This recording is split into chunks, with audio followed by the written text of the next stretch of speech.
Thèse quintilième. Qu'est-ce qui nous pousse à considérer tous les philosophes d'un œil à demi méfiant, à demi ironique? Ce n'est pas leur innocence, bien qu'elles transparaissent à tout moment,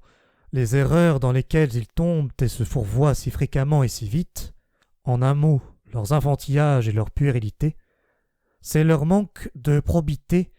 lorsque tous en chœur ils élèvent une grande clameur vertueuse pour peu que l'on touche, même indirectement, au problème de la sincérité.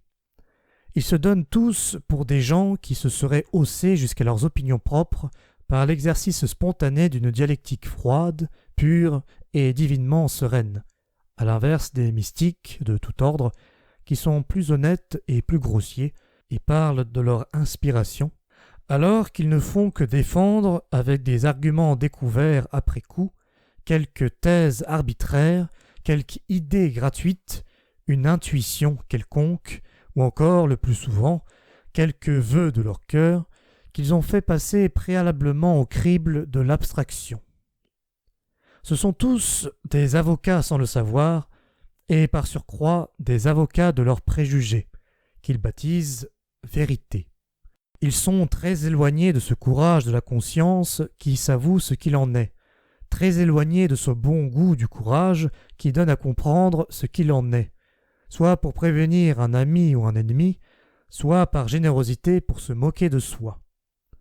La raide et vertueuse tartufferie avec laquelle le vieux Kant nous entraîne dans les méandres de la dialectique, pour nous amener, ou plutôt nous égarer, jusque devant son impératif catégorique,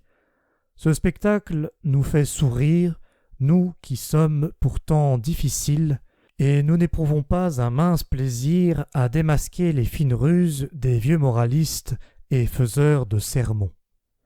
Et que penser de ce charlatanisme de forme mathématique sous lequel Spinoza cuirasse et masque sa philosophie? L'amour de sa propre sagesse, en définitive, si l'on interprète correctement le mot, afin de glacer d'avance le téméraire qui oserait lever les yeux sur cette Vierge inaccessible, cette Pallas Athénée. Que de timidité, que de vulnérabilité ne trahit-elle pas cette mascarade d'un anachorète mal portant?